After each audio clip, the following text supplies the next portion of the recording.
Muy bien, vamos a seguir con el estudio expositivo del libro de Génesis.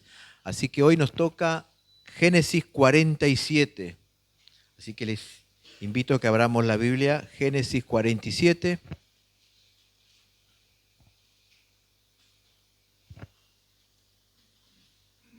El tema de esta mañana es peregrinos en Egipto. Pero como es un pasaje extenso, vamos a ir desarrollándolo por parte, pero quiero comenzar con una introducción.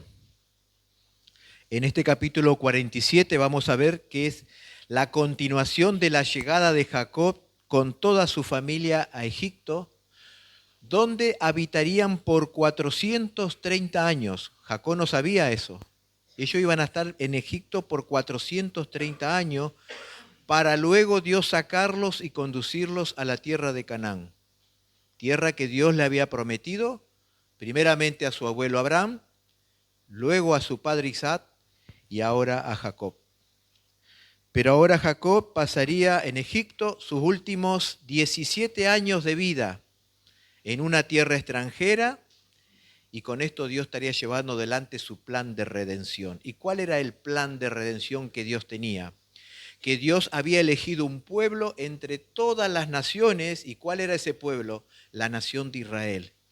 Y de ese pueblo, de una determinada tribu, la tribu de Judá, nacería el Cristo, aquel que aplastaría la cabeza de la serpiente que Dios ya le había profetizado en el huerto del Edén. Cuando Dios le dijo a la serpiente que representa a Satanás: y pondré enemistad entre ti y la mujer, entre tu simiente y la simiente suya. Esta te herirá en la cabeza y tú le herirás en el calcañar.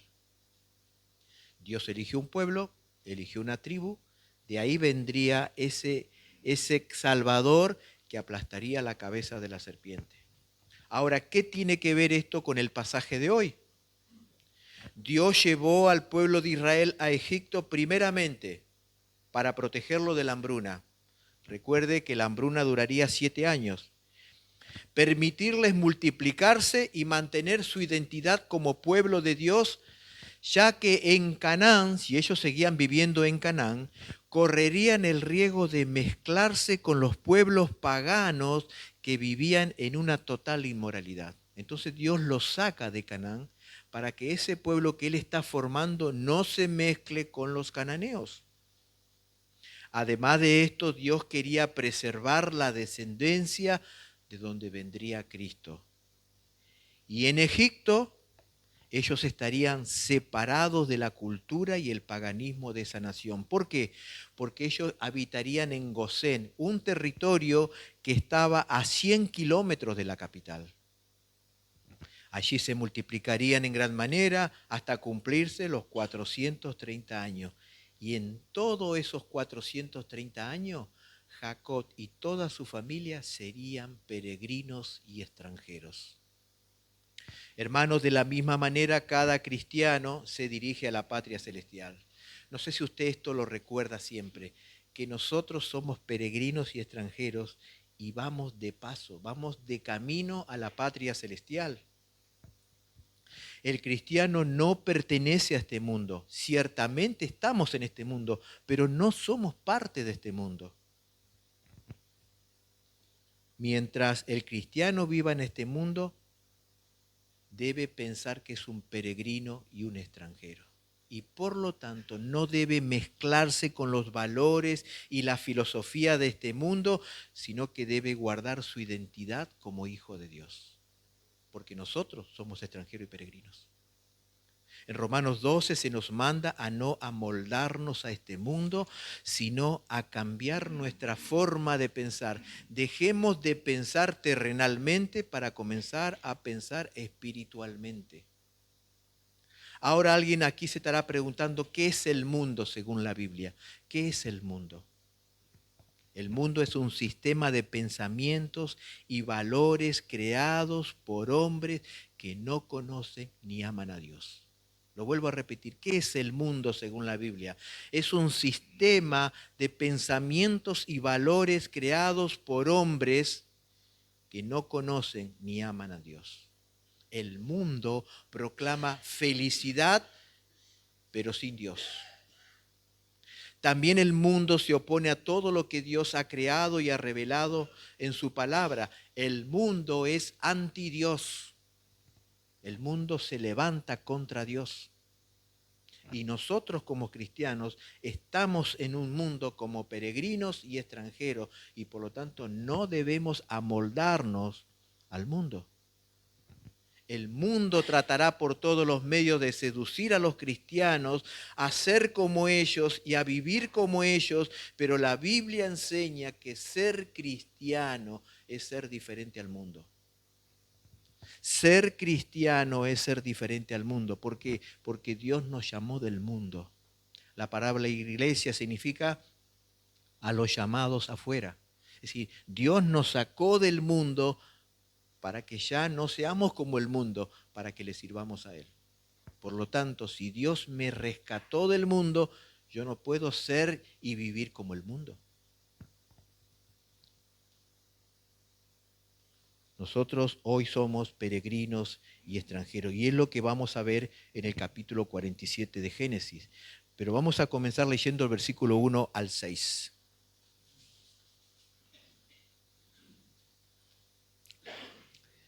Dice, vino José y lo hizo saber a Faraón y dijo, mi padre y mis hermanos y sus ovejas y sus vacas con todo lo que tienen han venido de la tierra de Canaán y aquí están en la tierra de Gosén. Y de los postreros de sus hermanos tomó 5 varones y los presentó delante de Faraón. Y Faraón dijo a sus hermanos, ¿cuál es vuestro oficio? Y ellos respondieron a Faraón, pastores de ovejas son tus siervos, así nosotros como nuestros padres.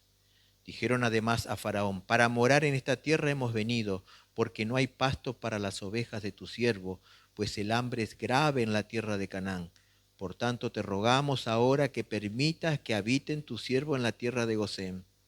Entonces Faraón habló a José diciendo, tu padre y tus hermanos han venido a ti. La tierra de Egipto delante de ti está. En lo mejor de la tierra haz habitar a tu padre y a tus hermanos. Habiten en la tierra de Gosén. Y si entienden que hay entre ellos hombres capaces, ponlos por mayordomo del ganado mío. En estos versículos vemos que José llama a su padre y a solamente 5 de sus hermanos para presentarlo delante de Faraón, el hombre más poderoso de esa época, el Faraón. El Faraón gobernaba el mundo. Pero aquí en estos 6 versículos hay 3 detalles muy importantes, hermanos. Número 1, José no se avergonzó de sus hermanos. Él al presentarlos al faraón no dijo, Faraón, aquí están mis hermanos que una vez me traicionaron y me vendieron como esclavo y luego le mintieron a mi padre de que yo había muerto. No, eso no dijo José. José no dijo eso acerca de sus hermanos al faraón. En José no había resentimiento ni amargura contra sus hermanos, porque él los había perdonado de corazón. Pero ¿cuándo los perdonó de corazón? Después que ellos confesaron su maldad. Y es por esa razón que José no se avergonzó de ellos. José le dijo a Faraón, Faraón, estos son mis hermanos. Y de la misma manera Jesús no se avergüenza de nosotros de llamarnos hermanos, siendo que nosotros fuimos la causa de su sufrimiento y de su muerte. En Hebreos 2 dice que Jesús no se avergüenza de llamarnos hermanos y agrega, anunciaré a mis hermanos tu nombre, en medio de la congregación te alabaré.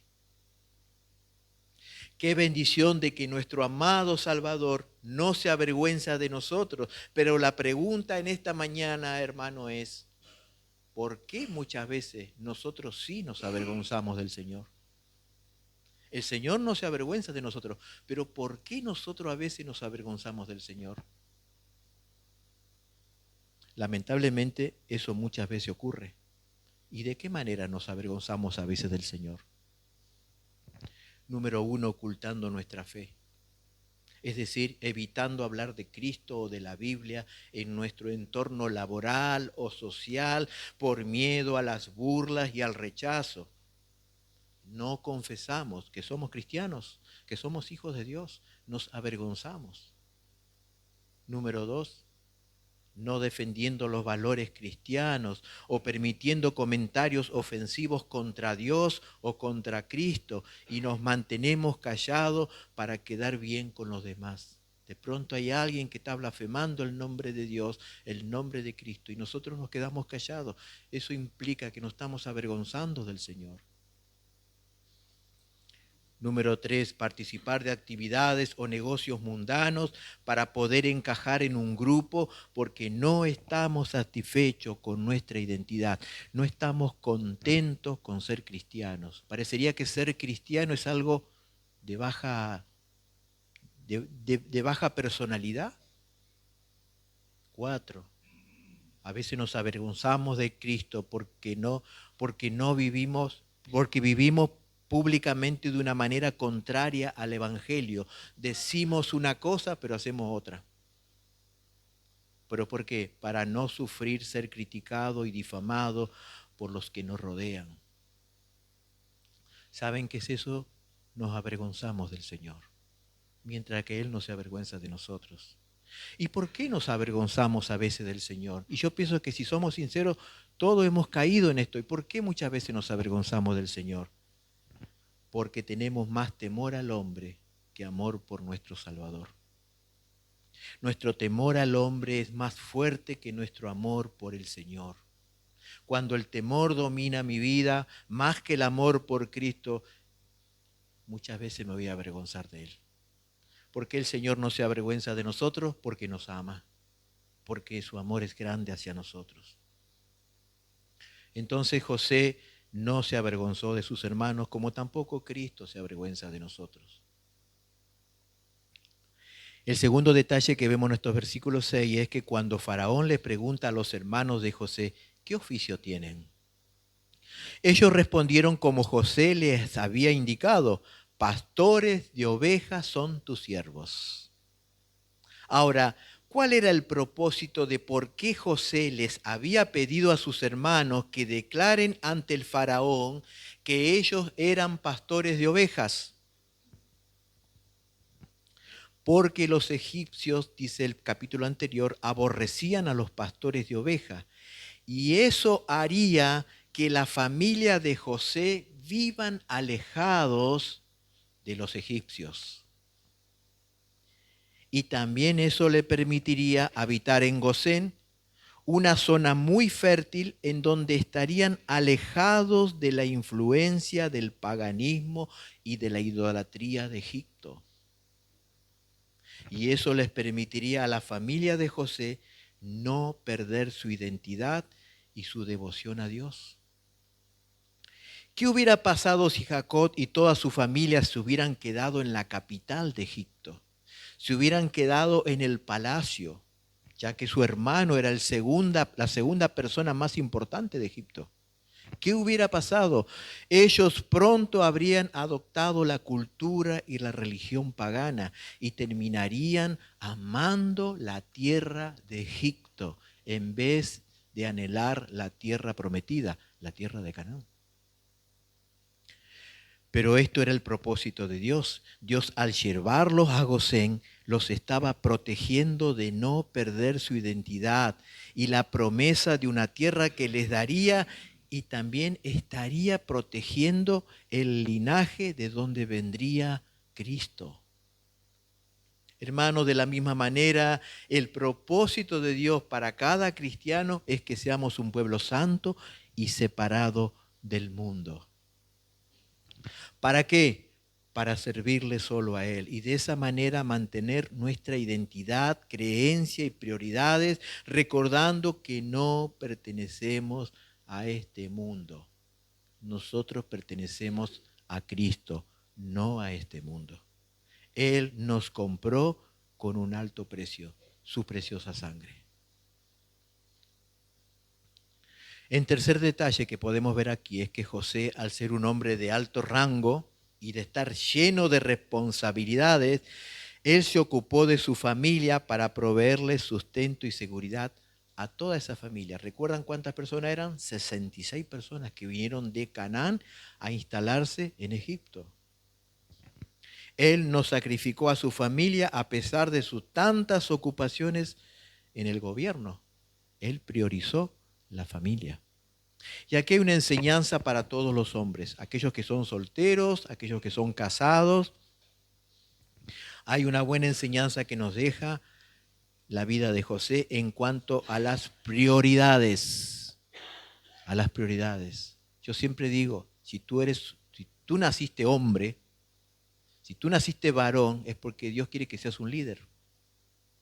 Es porque quiere que seas un líder. Y José nos va a dar aquí una hermosa enseñanza para todos los hombres. Un hombre es un líder. Es un líder. Ser hombre es ser un líder. Y un líder debe tener sus prioridades en orden, como lo tenía José. ¿Cuáles son las prioridades de un hombre, especialmente si ese hombre tiene a cargo una familia? ¿Cuáles son las prioridades? ¿Qué es lo más importante en su vida? Primero, Dios. Dios. Dios debe ser lo más importante para el hombre, especialmente si tiene a su cargo una familia. José es un ejemplo de esto. Él tanto en la adversidad como en la prosperidad, Dios siempre fue lo principal. José en todo momento, Dios fue su prioridad. Para José, Dios era Dios. Lo vemos allí José como esclavo, Dios es su prioridad. Lo vemos a José como gobernador, Dios es su prioridad. Dios era lo más importante para José. Y para todo hombre, lo más importante debe ser Dios. Dios. Número 2, después sigue la familia. Después de Dios sigue la familia en el orden de prioridades. Veamos lo que dice el versículo 11 y 12 del capítulo 47. Así José hizo habitar a su padre y a sus hermanos y le dio posesión en la tierra de Egipto, en lo mejor de la tierra, en la tierra de Rameset, como mandó Faraón. Y alimentaba a José a su padre y a sus hermanos y a toda la casa de su padre con pan según el número de los hijos. Después de Dios, en orden de prioridades, sigue la familia.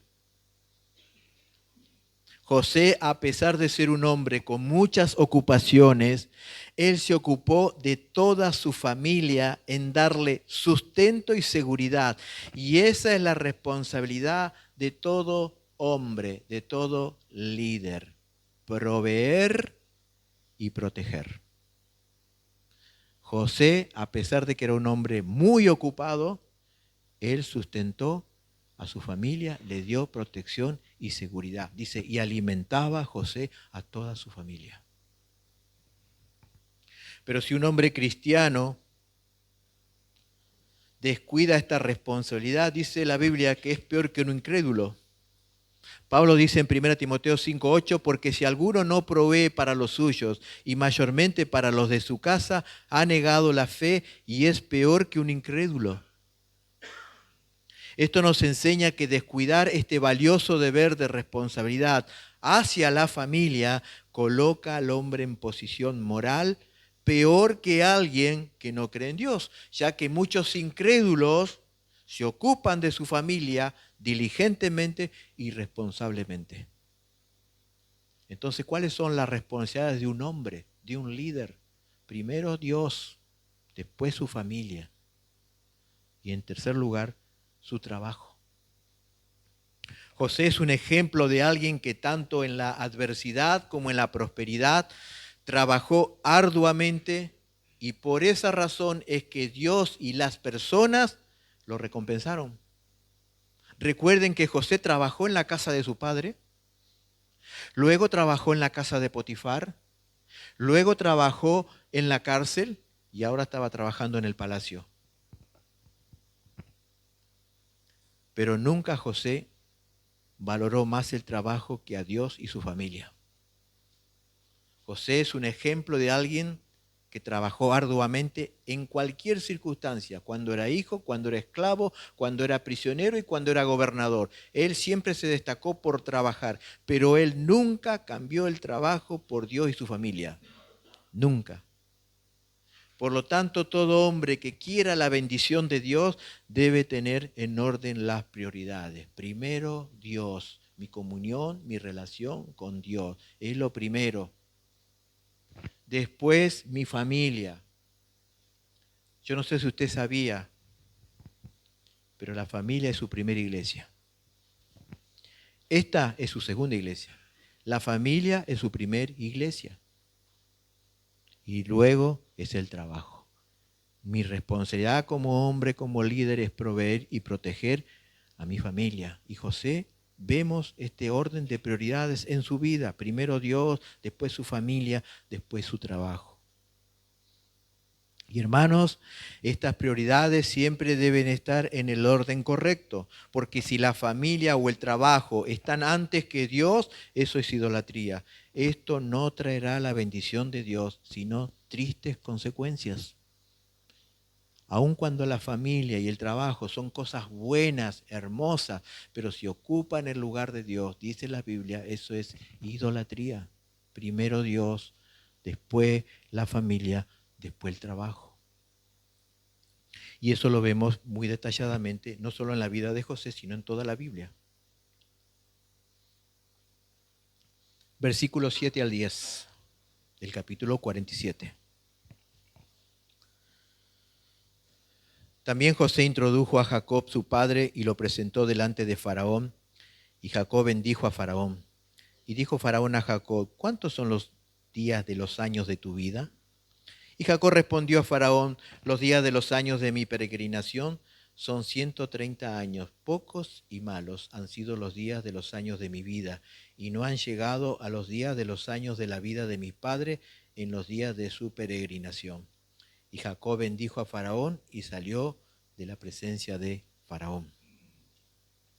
En estos versículos se narra la sorprendente escena del anciano Jacob bendiciendo al rey más poderoso de la tierra de aquella época.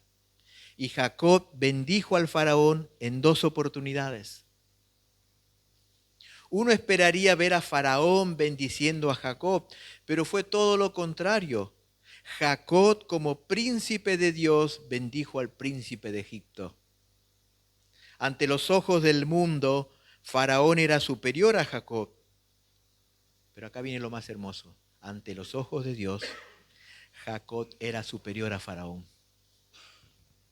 ¿Y qué nos enseña esto, hermano? Que cualquier cristiano para Dios siempre será superior y de más valor que aquel incrédulo que es importante y famoso en este mundo. Nunca olvide eso. Para los ojos de Dios, cada cristiano siempre tendrá más valor que aquel incrédulo que es famoso e importante. Porque cada cristiano ha sido comprado por alto precio. ¿Y cuál es ese precio? La sangre preciosa de Cristo. El cristiano vale la vida de Cristo. Además dice que nosotros los cristianos somos linaje escogido, real sacerdocio, nación santa, pueblo comprado por Dios. Por lo tanto, querido hermano, nunca tengas envidia de un incrédulo, por más famoso e importante que sea. Porque tú para Dios eres de gran valor, porque vales la sangre de Cristo. Nunca tengas envidia de los incrédulos, por más famosos que sean. Hoy muchos admiran y elogian a Messi, a tanta gente importante. Pero si tú eres un hijo de Dios, tú eres más importante que Messi, porque tú fuiste comprado con la sangre del Santo Hijo de Dios. En segundo lugar, podemos ver en estos versículos la evaluación que hace Jacob sobre su propia vida ante la pregunta del faraón acerca de su edad. Jacob reveló tres verdades acerca de su vida. Versículo 8 dijo Faraón a Jacob, ¿cuántos son los años de tu vida? Y Jacob respondió a Faraón. Fíjese en la evaluación que él hace de su vida. Los días de los años de mi peregrinación son 130 años. Pocos y malos han sido los días de los años de mi vida, y no han llegado los días de los años de la vida de mis padres en los días de su peregrinación. La evaluación que hace Jacob de su vida. Él va a decir tres verdades acerca de su vida, que son muy importantes que nosotros las podamos recordar, hermanos. En primer lugar, dice, los años que tengo son pocos. Jacob tenía 130 años, pero comparándolos con su padre y con su abuelo, eran pocos los años, ya que su abuelo Abraham vivió 175 años y su padre Isaac vivió 180 años. Ahora, yo cuando estudiaba esto me preguntaba, si para Jacob 130 años eran pocos, ¿qué nos queda para nosotros? Dios determinó a partir del Salmo 90 que el hombre va a vivir 70 a 80 años. Es decir, los hombres más robustos podrán llegar a 80 años. 70, 80 años. Si para Jacob 130 eran pocos, ¿qué nos queda a nosotros, hermano? Nosotros llegaremos a vivir 70, 80 años si así el Señor lo permite. Si lo comparamos también con la eternidad, es muy poco el tiempo que estamos en este mundo, hermano. No sé si usted piensa en eso. Es muy poquito el tiempo que vamos a estar en este mundo. Supongamos que en el mejor de los casos, por la gracia de Dios, lleguemos a vivir 80 años. Vamos a suponer que lleguemos a vivir 80 años. Eso significaría que estaremos en este mundo 29.220 días. Nada más. Si llegamos a los 80. Hay mucha gente que no ha llegado ni a los 40. 29.220 días. Eso es igual a 701.280 horas. Pero si le restamos las 8 horas de dormir por día, solo estaremos en este mundo con vida activa. Si llegamos a vivir 80 años, solamente 467.520 horas. ¿Y qué aprendemos aquí, hermanos? ¿Qué aprendemos aquí? Que debemos ser sabios en administrar el poco tiempo que estamos en este mundo. Es muy poco el tiempo que estamos en este mundo. En Efesios 5, 15 y 16 se nos dice, mirad pues con diligencia cómo andéis, no como necios, sino como sabios, aprovechando bien el tiempo, porque los días son malos. A veces no somos sabios, ya que lo desperdiciamos en cosas innecesarias que no benefician nuestra vida ni la vida de los demás. Y nos olvidamos que un día tendremos que rendir cuenta de cómo administramos el tiempo que Dios nos regaló. ¿Saben por qué? Porque el tiempo es vida. El tiempo es vida. Y si nosotros desperdiciamos el tiempo, el poco tiempo que vamos a estar en esta tierra, estamos desperdiciando la vida.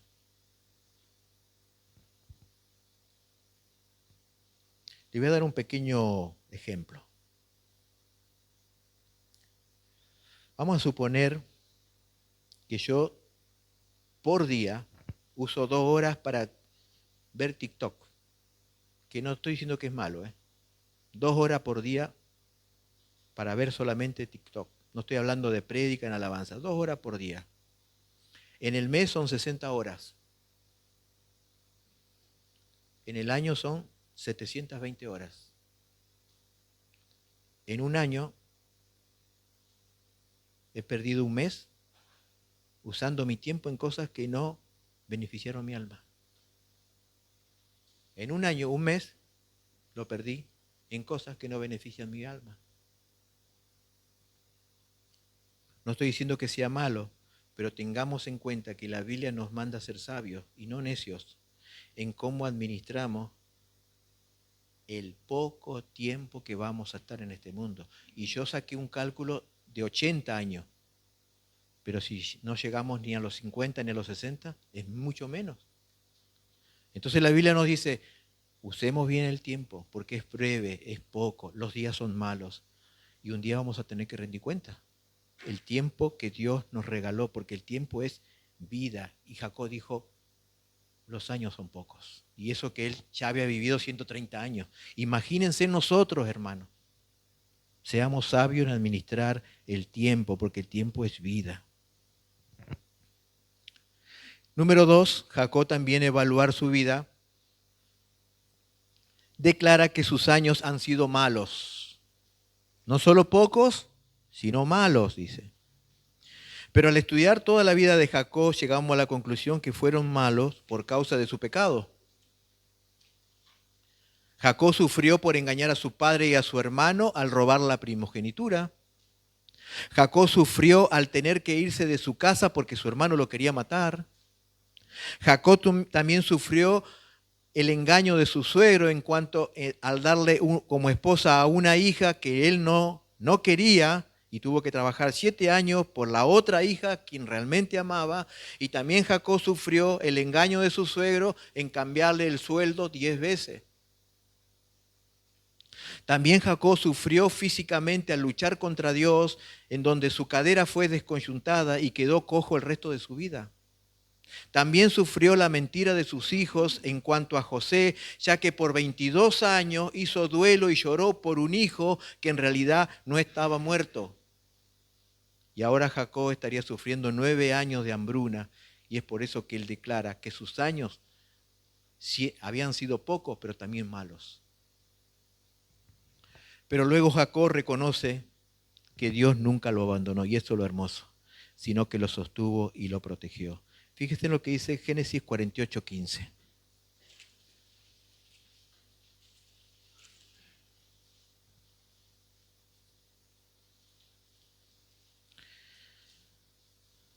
Y bendijo a José diciendo, el Dios en cuya presencia anduvieron mis padres, Abraham e Isaac, el Dios que me mantiene desde que yo soy hasta este día. Versículo 16, el ángel que me liberta de todo mal, bendiga a estos jóvenes y sea perpetuado en ellos mi nombre, el nombre de mis padres Abraham e Isaac, y multiplíquese en gran manera en medio de la tierra. Hermanos, aquí encontramos dos verdades que también es nuestra experiencia y que nunca debemos olvidar el resto de nuestras vidas, que son dos verdades inseparables. Número 1, en esta vida vamos a sufrir. No tenga un concepto errado del cristianismo, en esta vida vamos a sufrir. A veces vamos a sufrir por malas decisiones y otras veces vamos a sufrir por vivir piadosamente, pero vamos a sufrir. Jesús nunca dijo que no vamos a sufrir. Jesús dijo, en el mundo tendréis aflicción. Pablo dijo, es necesario que a través de muchas tribulaciones entremos al reino de los cielos. Vamos a sufrir. Eso que enseñan, pare de sufrir, es una mentira. Vamos a sufrir. Esa es la primera verdad que nunca debemos olvidar. Vamos a sufrir o por nuestras malas decisiones o por vivir en santidad y piadosamente, pero vamos a sufrir porque estamos en un valle de lágrimas, estamos en una tierra de aflicción. Pero la segunda verdad es que Dios nunca nos va a abandonar. Él nos mantendrá seguros y protegidos. Y Jacob reconoce esta verdad. Dios me sostuvo en todo este tiempo. En Isaías 43, Dios garantiza su presencia cuando tengamos que pasar por las aguas y por el fuego. Cuando pases por las aguas, yo estaré contigo. Cuando pases por el fuego, yo estaré contigo. Y esas son las dos verdades inseparables. Vamos a sufrir, pero vamos a contar con la garantía de la presencia y la protección del Señor. Nunca se olvide de eso, pero vamos a sufrir. Vamos a sufrir. Pero ahí es donde vamos a experimentar la presencia y la protección del Señor. La tercera declaración de Jacob es que él se consideraba un peregrino en esta tierra. Y que es un peregrino, alguien que está de paso y que va camino a su hogar. Y este era el pensamiento de los patriarcas del Antiguo Testamento. Acompáñenme a Hebreos 11:13.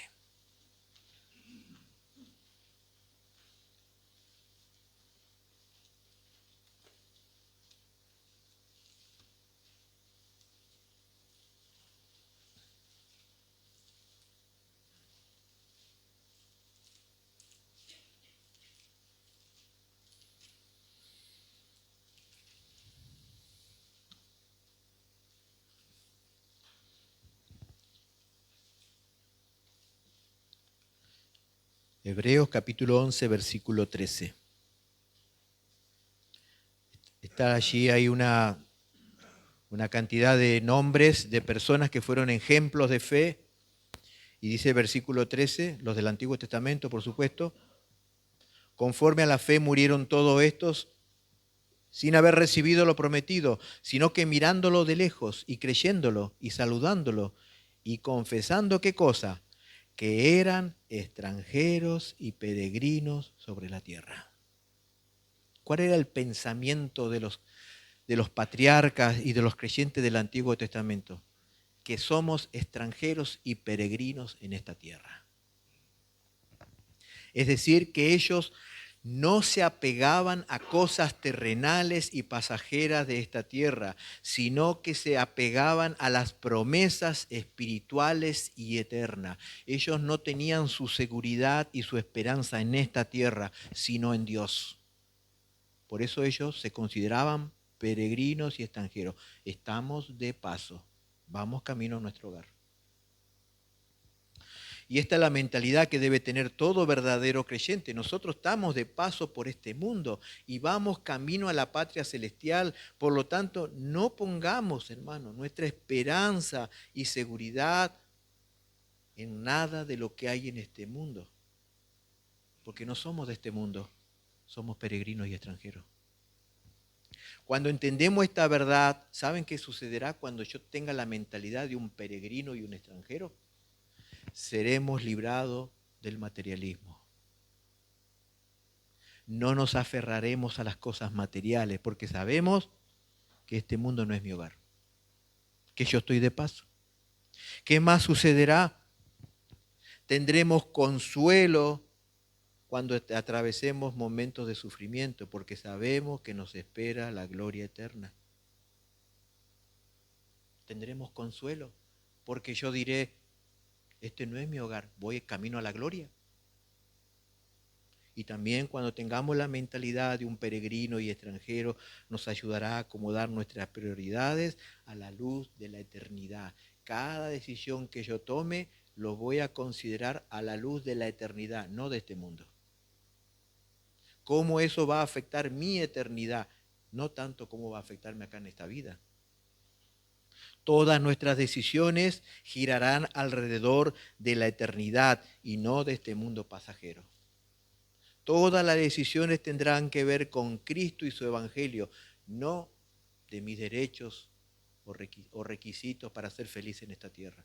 No, de acuerdo a Cristo. ¿Cómo afectará esto a Cristo, al evangelio, a la iglesia? Eso es tener la mentalidad de un peregrino y extranjero. Pero si no tenemos esa mentalidad, hermano, ¿qué es lo que va a suceder? Nos vamos a aferrar a las cosas de esta tierra. Y cuando Dios te saque algo, te va a doler.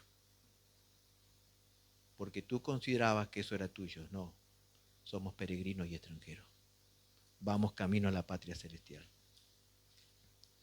Versículo 13 al 26.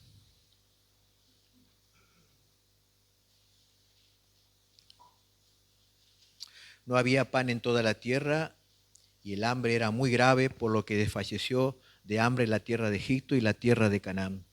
Y recogió José todo el dinero que había en la tierra de Egipto y en la tierra de Canaán, por los alimentos que de él compraban, y metió José el dinero en casa de Faraón.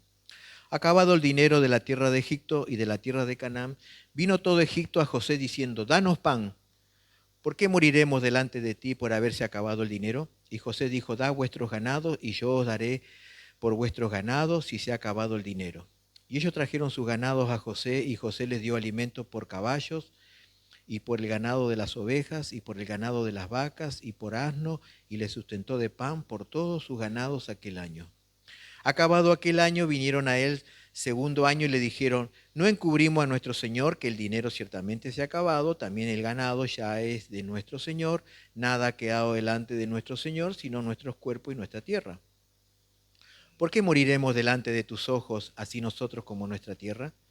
Comprarnos a nosotros y a nuestra tierra por pan, y seremos nosotros y nuestra tierra siervos de Faraón, y danos semilla para que vivamos y no muramos y no sea asolada la tierra.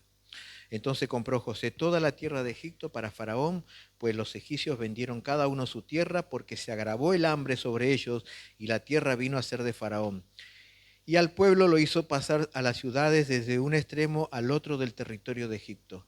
Solamente la tierra de los sacerdotes no compró, por cuanto los sacerdotes tenían ración de Faraón y ellos comían la ración de Faraón que les daba, por eso no vendieron su tierra.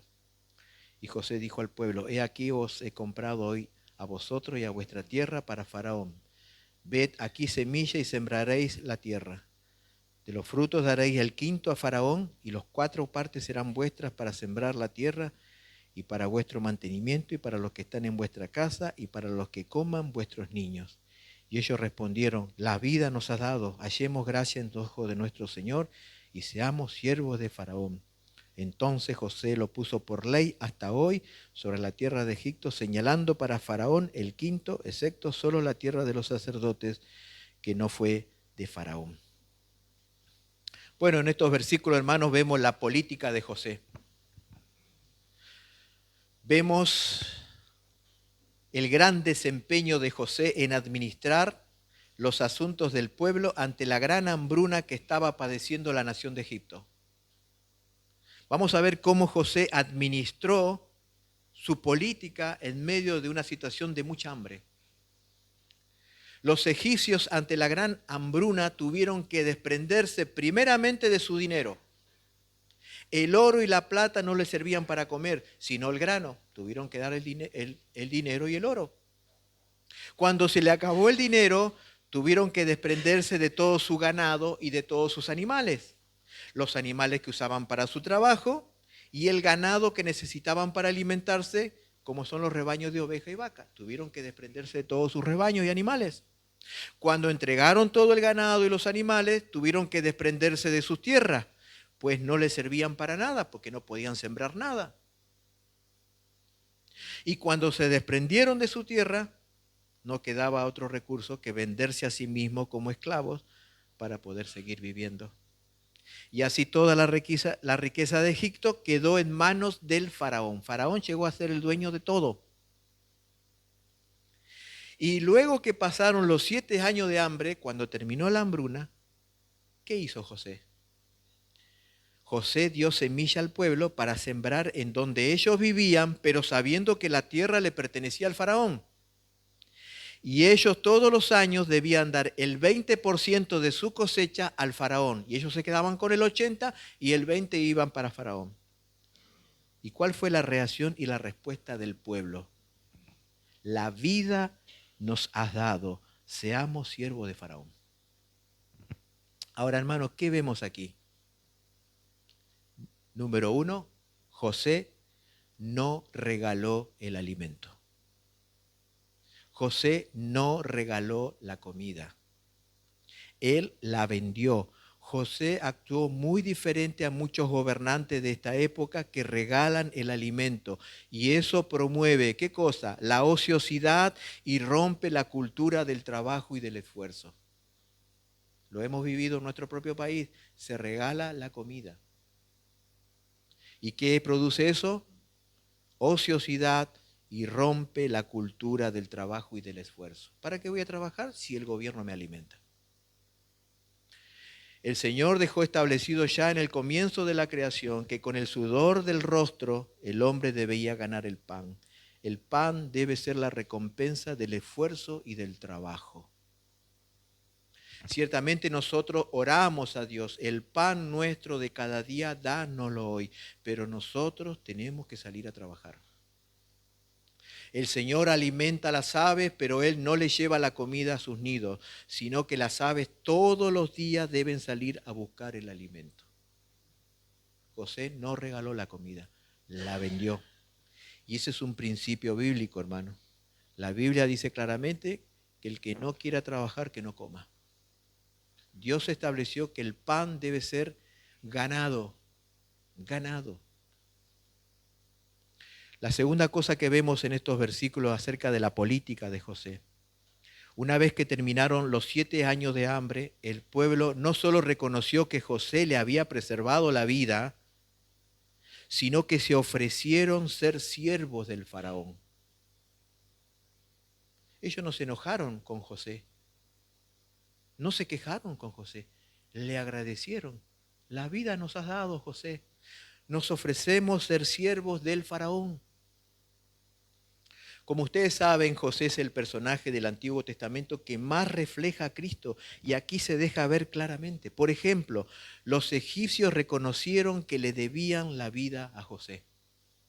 José había sido humillado y exaltado para salvar la vida de mucha gente. De la misma manera, Jesús fue humillado hasta la muerte y luego fue exaltado para ser el Salvador de todos aquellos que confían en él.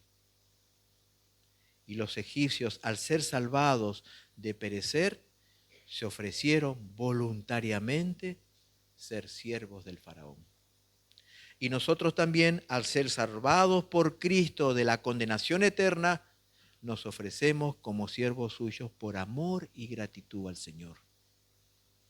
Hermanos, cuando entendemos y creemos el Evangelio, no nos queda otra cosa que servir al Señor el resto de nuestra vida.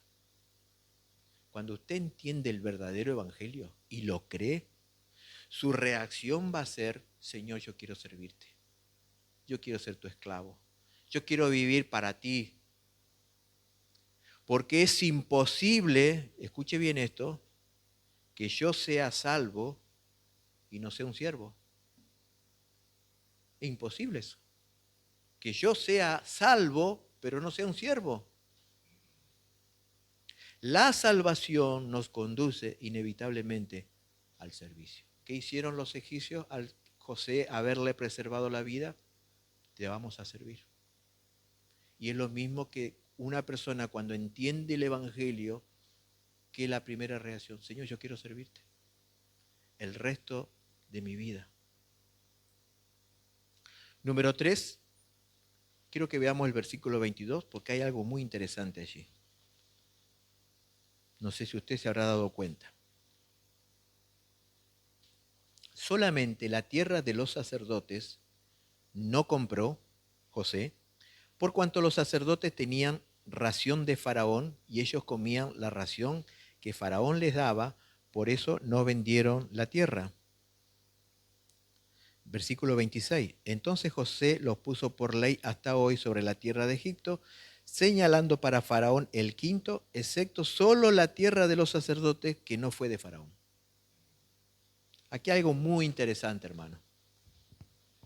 Se nos dice que los sacerdotes de Egipto no se les compró su tierra, ya que ellos eran sostenidos y alimentados por Faraón. Y aquí hay un detalle muy interesante. Aun cuando los egipcios eran paganos, idólatras, y no tenían conocimiento del Dios verdadero, ellos estimaban y sostenían a los hombres que trabajaban en el área espiritual, los sacerdotes, los que hoy serían los ministros eclesiásticos. Ellos tenían la mentalidad de que aquellos que se dedican a las cosas espirituales tienen que ser sostenidos. Hermanos, si los paganos estimaban y sostenían a sus sacerdotes, ¿cuánto más debería hacerlo el pueblo de Dios con aquellos hombres que trabajan en su obra? Dios también estableció tanto en el Antiguo como en el Nuevo Testamento que los que proclaman el Evangelio vivan del Evangelio. En 1 Corintios 9:14 dice la palabra: así también ordenó, no dice sugirió, ordenó a los que anuncian el Evangelio que vivan del Evangelio. Esto significa: quienes dedican su vida al Evangelio tienen el derecho legítimo y bíblico de ser sostenidos económicamente por la congregación con el propósito de que ellos puedan dedicarse tiempo completo a la obra de Dios. Y esto nos debe llevar a orar y planificar para que en el futuro esta iglesia tenga 1 o 2 hombres que puedan dedicarse todo el tiempo a la obra de Dios, ya que el pastorado es un trabajo y un trabajo muy arduo y demandante. Nosotros deberíamos orar para que en un futuro esta iglesia tenga 1 o 2 hombres que sean sostenidos por la congregación para dedicarse tiempo completo a la obra de Dios. Fíjense en los paganos, los idólatras que no conocían a Dios, ellos sostenían y apoyaban a esos hombres que trabajaban en el área espiritual. ¿Cuánto más nosotros? Versículo 27 al 31, vamos terminando.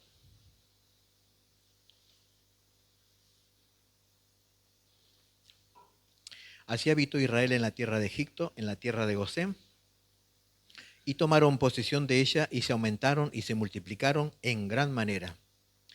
Y vivió Jacob en la tierra de Egipto 17 años, y fueron los días de Jacob, los años de su vida, 147 años.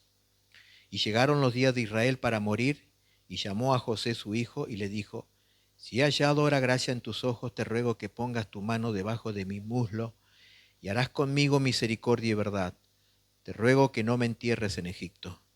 Mas cuando duerma con mis padres, me llevarás de Egipto, y me sepultarás en el sepulcro de ellos. Y José respondió: haré como tú dices. E Israel dijo: júramelo. Y José le juró. Entonces Israel se inclinó sobre la cabecera de la cama. En estos versículos se narra el final de la vida de Jacob. Jacob pasó sus últimos 17 años en Gosén, donde pudo disfrutar de toda su familia y encontrar por primera vez paz después de tantos momentos difíciles que le tocó atravesar en toda su vida. Si ustedes se dieron cuenta, Jacob ya sufrió en el vientre de su madre, porque dice que ya peleaba con su hijo, con su hermano. En estos 17 años, por fin Jacob encuentra paz con toda su familia, pero llegó el momento de morir. Jacob llamó a su hijo José y le hace una petición haciéndolo jurar de que cuando muera no lo entierren en Egipto, sino en Canaán, juntamente con su padre y con su abuelo. Y José se lo juró. Es muy evidente que Jacob confiaba plenamente en la promesa del Señor. Él sabía que Egipto no era su tierra. La tierra que Dios le había prometido no era la tierra en donde él iba a morir. Y por eso que le pide a José que sus huesos no fueran enterrados en Egipto, sino en Canaán, la tierra que Dios le había prometido. Y el versículo 31 termina diciendo que Jacob se inclinó sobre la cabecera de la cama. ¿Saben qué significa esto? Que Jacob adoró a Dios. Jacob en su lecho de muerte adoró a Dios. Jacob inició su vida siendo un engañador, pero terminó su vida como un adorador. Qué hermoso sería, hermanos, que al final de nuestros días, sin temor, adoremos al Señor en nuestro lecho de muerte. Qué lindo, ¿no? Recordando qué cosa, hermano, la fidelidad de Dios, un Dios que nunca nos falló, a pesar de que nosotros sí le fallamos y a veces nos avergonzamos de Él, pero Él nunca nos falló ni tampoco se avergonzó de nosotros. Y eso es suficiente motivo para morir adorándole. Es suficiente motivo que cuando estemos en el lecho de la muerte podamos adorar al Señor. ¿Por qué? Por su fidelidad. Porque Él me sostuvo, porque Él no me falló, Él no se avergonzó de mí. Y recordar todas las bendiciones que Dios me ha dado en esta breve vida sobre esta tierra, adorando al Señor. Quiero terminar, hermanos, con 3 conclusiones breves. Primero, para aquellos que no son del Señor, que todavía Cristo no es su Salvador. Querido amigo, tú tienes que recordar que no estarás en este mundo para siempre, que llegará el día en que tendrás que abandonar este mundo. Pero ese no es el problema, porque también los cristianos un día tendremos que abandonar este mundo. Llegará el día en que nos vamos a tener que ir, hermano. El problema será que si te vas de este mundo sin que tus pecados sean perdonados, sin que Cristo sea tu Salvador, porque pasarás toda la eternidad lejos de la presencia de Dios. Todos un día nos vamos a ir de este mundo. Dentro de 100 años, nadie de los que está acá va a estar en esta tierra. ¿Dónde vamos a estar? En la eternidad. Pero ese no es el problema. El problema es que estés en la eternidad sin tus pecados perdonados, sin que Cristo sea tu Señor y Salvador. Ese es el gran problema. Sin que Cristo sea aquel que te perdonó. Acude hoy mismo a Cristo, porque mientras hay vida, hay esperanza. Pídele a Cristo hoy por misericordia y perdón de pecados, pero pídeselo hoy, hermano, amigo, hoy, hoy. La Biblia dice, hoy es el día de salvación, no mañana, no cuando sea viejo, no cuando esté en el lecho de muerte, hoy es el día de salvación, hoy. Porque no sabemos si mañana vamos a estar. Recuerda que tu vida es breve y pasajera y estamos de paso por este mundo. Hoy, hoy arreglas tus cuentas con Dios, hoy. ¿Y sabes cuál es la ventaja de que te entregues al Señor siendo joven? Que eso te librará de muchos pecados y consecuencias. Hoy es el día de salvación. Y la Biblia dice que hay gozo en los cielos por un pecador que se arrepiente. La segunda conclusión, la importancia de los padres de dejar un buen legado a sus hijos. Lo importante es que los padres dejen un buen legado a sus hijos.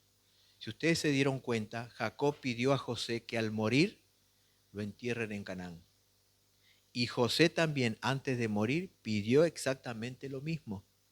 Él pidió a sus hermanos que cuando Dios los lleve de Egipto, lleven también sus huesos y lo entierren en Canaán. El mismo deseo de Jacob fue el mismo deseo de José. El deseo y la confianza de Jacob antes de morir fue también el deseo y la confianza de José después de morir. Que aquellos que somos padres podamos dejar a nuestros hijos un legado piadoso, un legado de fe y de esperanza. Que Dios nos ayude a dejar un ejemplo de fe a la próxima generación. Que cuando estemos en el lecho de la muerte, nuestros hijos puedan ver nuestra confianza y fe en Dios, en sus promesas, y que ellos puedan también anhelar lo mismo. Para aquellos que son padres, ¿tú deseas que tus hijos tengan la misma pasión que tú tienes? ¿Tengan el mismo corazón que tú tienes? Deja un buen legado a tus hijos, para que ellos también anhelen lo que tú anhelabas mientras estabas en esta vida. Y número 3, ¿cuál debe ser nuestro deber como cristianos al saber que somos peregrinos? Tener nuestra mente en el cielo.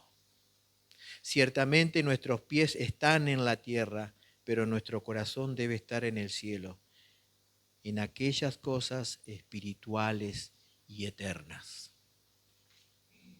En aquellas cosas que podremos llevar después de la muerte.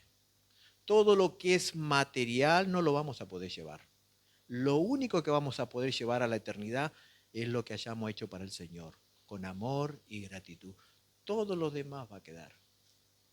Todo lo demás va a quedar. Por lo tanto, que nuestro corazón esté en el cielo. Que lo más importante en nuestra vida sean las cosas espirituales, eternas, aquellas cosas que van a trascender la eternidad, no las cosas pasajeras. En Colosenses 3:2, el apóstol Pablo nos manda lo siguiente: poned la mira en las cosas de arriba, no en las de la tierra, porque habéis muerto y vuestra vida está escondida con Cristo. Estos versículos nos recuerdan algo muy importante, que debemos vivir en esta tierra de acuerdo a nuestra posición espiritual, de que ahora somos de Cristo y que ya hemos muerto a los deseos y pasiones de este mundo. Por lo tanto, somos de Él y hacia Él nos dirigimos. Somos de Él y hacia Él nos dirigimos. Hermanos, que podamos tener la mentalidad de un peregrino y un extranjero. Que estamos en este mundo de paso y que vamos camino a la eternidad para encontrarnos con Cristo, con aquel que un día dio su vida por nosotros. Como decía Axel cuando presidía, Jacob se iba a ir a encontrar con José. Y eso habrá creado una gran expectativa en el ver a su hijo. ¿Cuánto más en nosotros nos vamos a ir a encontrar con Cristo, aquel que un día dio su vida por nosotros? Que podamos tener la mentalidad de un peregrino, de un extranjero.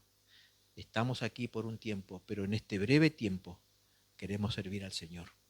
Porque esta vida pasa y lo único que va a permanecer es lo que hayamos hecho para el Señor. Nos ponemos de pie para orar.